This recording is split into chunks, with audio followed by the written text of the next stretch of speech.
नमस्कार, मैं अभय कुमार मिश्रा, पटना, बिहार से। आज अपने प्रिय दर्शकों को हम बताएंगे कि धार्मिक मान्यताओं के अनुसार और धार्मिक ग्रंथों के अनुसार रत्नों की उत्पत्ति कैसे हुई। तो राजा बलि, जिसे भगवान विष्णु ने छल से भगवान विष्णु राजा बलि को जो है मारे थे, तो राजा बलि के शरीर से रत्नों की उत्पत्ति हुई। तो हीरा जो है सो राजा बलि के कपाल खंडों से हीरा की उत्पत्ति हुई। हीरा जो है उत्पन्न हुआ राजा बलि के कपाल खंड से। मोती जो है बलि के मन अस्तित्व से मोती की उत्पत्ति जो है हुई। मोती की उत्पत्ति जो है बलि के मन से हुई। माणिक्य की उत्पत्ति बलि के रुधिर से हुई। राजा बलि के रुधिर से यानी खून से माणिक्य की उत्पत्ति हुई। पन्ना की उत्पत्ति जो है राजा बलि का पीत प्रमुख कारक कहा गया। पीत से जो है पन्ना की उत्पत्ति हुई। प्रवाल रत्न है, इसको भस्म में भी आयुर्वेद में प्रयोग किया जाता है, प्रवाल भस्म। तो प्रवाल रत्न जो है तो बलि के समुद्र में गिरे हुए रक्त से प्रवाल जो है निर्मित हुआ, प्रवाल बना।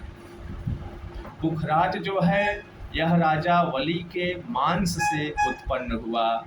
पुखराज, पीला पुखराज हो या सफेद पुखराज हो, राजा बलि के मांस से उत्पन्न हुआ। नीलम जो है बलि के नेत्रों की पुतलियों से जो है, राजा बलि के नेत्रों की पुतलियों से नीलम उत्पन्न हुआ। और चंद्रकांत मणि की उत्पत्ति जो है, इसकी उत्पत्ति बलि की आंखों से हुई।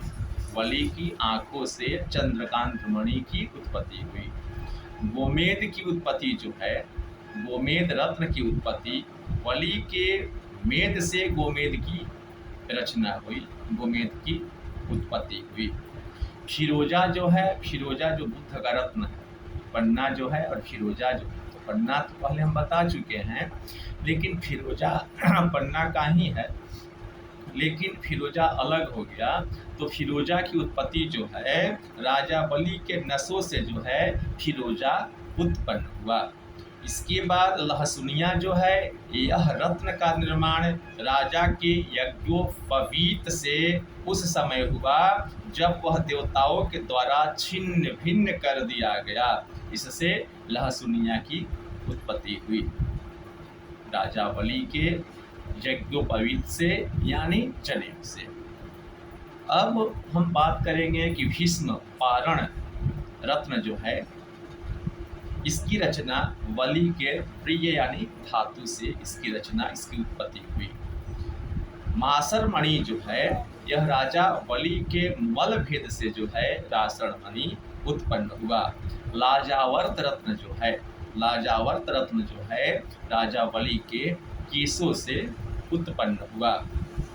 उलूक मणि जो है सो राजा की जीभ ने इस रत्न को उत्पन्न किया। राजा के जीभ से उलूक मणि जो है उत्पन्न हुआ।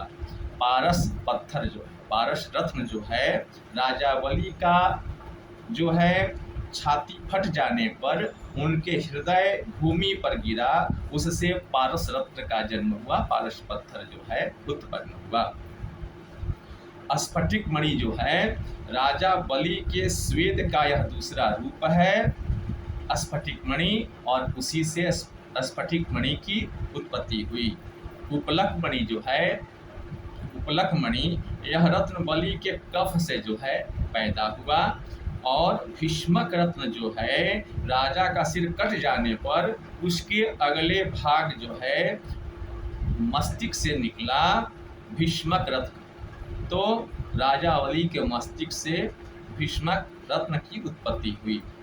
ताइल मणि जो है सो त्वचा भाग से इसकी उत्पत्ति हुई।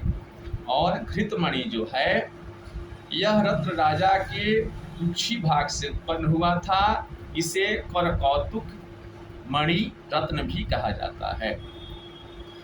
पौराणिक मतानुसार उपयुक्त 21 रत्नों की उत्पत्ति का मूल आधार राजा बलि का शरीर है। राजा बलि का शरीर माना गया है। उन्हीं के अंग प्रत्यंग से जब वे आहत होकर धराशायी हुए तब इन रत्नों का प्रादुर्भाव हुआ। भले ही यह कथा विश्वसनीय न हो, किंतु यह ध्रुव सत्य है कि रत्नों में कुछ न कुछ अलौकिकता अवश्य होती है। और धर्म जो है, धर्म भी बहुत बड़ा चीज़ है। तो धर्म ग्रंथ लिखने वाले भी जो है ऐसे धर्म ग्रंथ कोई नहीं लिख देगा। तो धर्म शास्त्र के अनुसार राजा बलि के शरीर से रत्नों की उत्पत्ति हुई।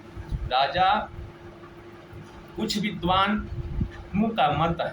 विद्वानों का मत है कि दधीची ऋषि जो थे उनके हड्डी से जो है रत्नों की उत्पत्ति कुछ लोग मानते हैं।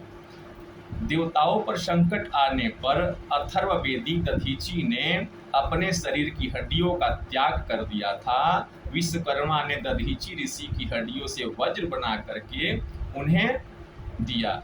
कोई पृथ्वी के स्वभावगत विशिष्टता के कारण रत्नों की उत्पत्ति को स्वीकारते हैं। बहुत से ऐसे लोग हैं कि पृथ्वी के विशिष्टता यानी पृथ्वी पे जो है पृथ्वी से रत्न की उत्पत्ति होती है। बहुत से ऐसे जो है इसको वैज्ञानिक भी कहते हैं, मानते हैं। अथेन्द्रो वज्रमुद्याय निवृतम विश्व कर्मणे रत्नादि बलादित्या दधीची ताने वदन्ति जातानि केचित् भवः स्वभावे चीतम प्रारूप लालम। यानी महर्षि दधीची के शरीर की हड्डियों से है जो रत्नों की उत्पत्ति हुई।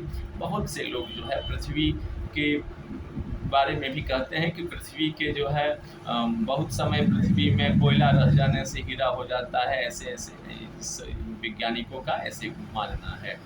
तो रत्नों की उत्पत्ति धार्मिक मान्यताओं के अनुसार, धार्मिक शास्त्रों के अनुसार कैसे हुई आज हमने बताया। विशेष जानकारी के लिए व्हाट्सएप कर सकते हैं। हमारा व्हाट्सएप नंबर है 9931898762। नमस्कार।